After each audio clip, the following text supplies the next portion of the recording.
In the high, cold skies over occupied Europe, a brutal war was being fought. A war of men, yes, but also a war of machines.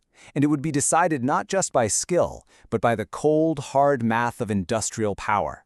This is the story of an airplane that flew into that war as a complete joke and ended it as a terrifying weapon of destruction. So picture this. It's April 1943. You're a battle-hardened ace in the German Luftwaffe.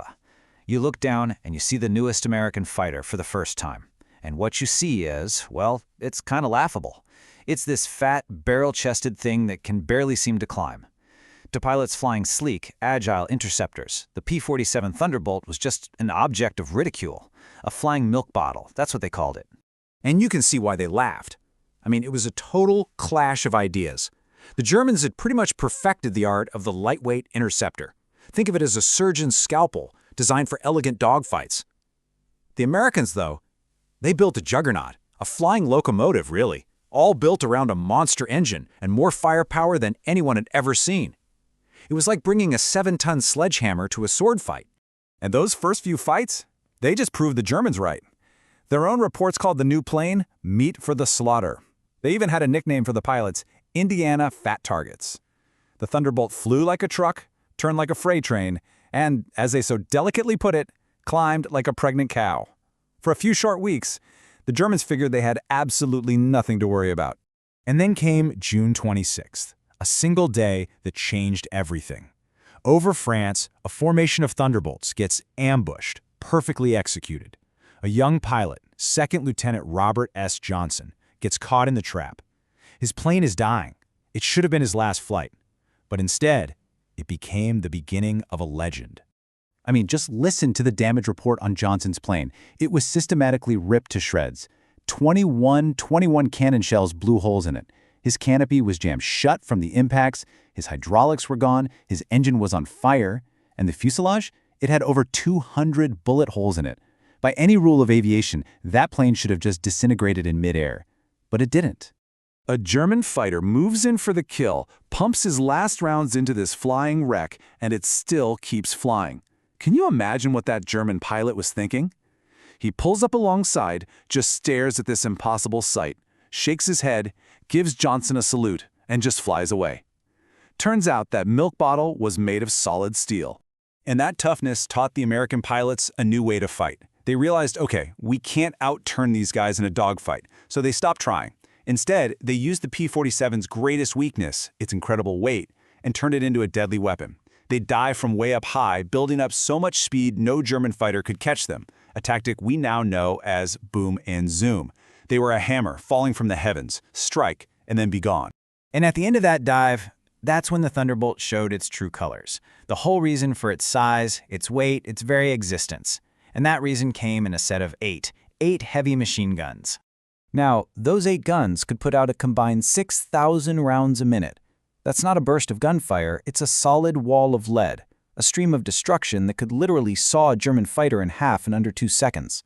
The German pilots had never, ever faced anything like it. They even gave the sound a nickname, Roosevelt's piano. But this wasn't music. It was a terrifying mechanical roar that meant your time was up.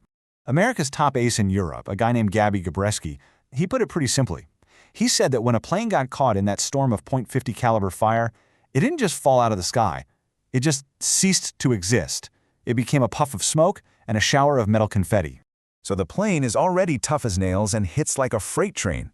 But then, in early 1944, the final piece of the puzzle shows up. A simple change, really, but it was a total game changer.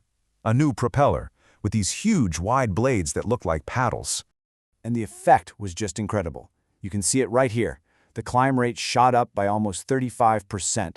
That new propeller just took a giant bite out of the air and clawed that 7-ton fighter upwards in a way that just shocked the Germans. For the German pilots, this was an absolute nightmare. Their one surefire escape plan, just climb away from the heavy American planes, was gone. The pregnant cow could now climb right along with them. All of a sudden, there was nowhere to run. But look, the story of the Thunderbolt isn't just about a great piece of technology. It's about how a war is truly won. It's won with an avalanche of steel, a massive wave of production that no amount of individual skill can stop. America built almost 16,000 P-47s. Let that sink in. More than any other American fighter in history. At its peak, a brand new Thunderbolt was rolling off an assembly line every single hour, 24/7. And of course, you have to feed all those guns. American factories were pumping out ammunition at a scale nobody had ever imagined. By the middle of '44, the Thunderbolt squadrons alone were firing over 10 million rounds of ammo every single month. And here's the most critical part. It wasn't just planes and bullets. It was pilots. By 1944, 30,000 new pilots were graduating every year in the U.S. That's more pilots than Germany trained during the entire war. And these new guys showed up in Europe with more flight hours than a lot of the veteran German instructors. There's this incredible story from New Year's Day 1945. A captured German pilot is bragging to an American major about all the P-47s they just destroyed on the ground. And the American, Major Brooking, he just points to the runway where brand new replacements are already flying in. And he lays out the brutal, simple math of the war with one question. And hey, you don't have to take my word for it. The proof is right there in the Germans' own intelligence files. Just look at how their opinion changes. In April '43, it's a minimal threat. By the D-Day invasion, a critical threat. And by March of 1945, the assessment is as stark as it gets. Unsurvivable in direct engagement. That says it all, doesn't it? And who do you think delivered the final verdict on Germany's defeat? The very same commander who first called the P-47 a pregnant cow. He knew they hadn't been outfought. They'd just been buried. So this story of the Thunderbolt really leaves you with a big question about warfare, doesn't it? The Luftwaffe had some of the most skilled pilots in the world, flying incredibly advanced planes. But at the end of the day, what good is individual brilliance against an enemy that just never, ever stops coming?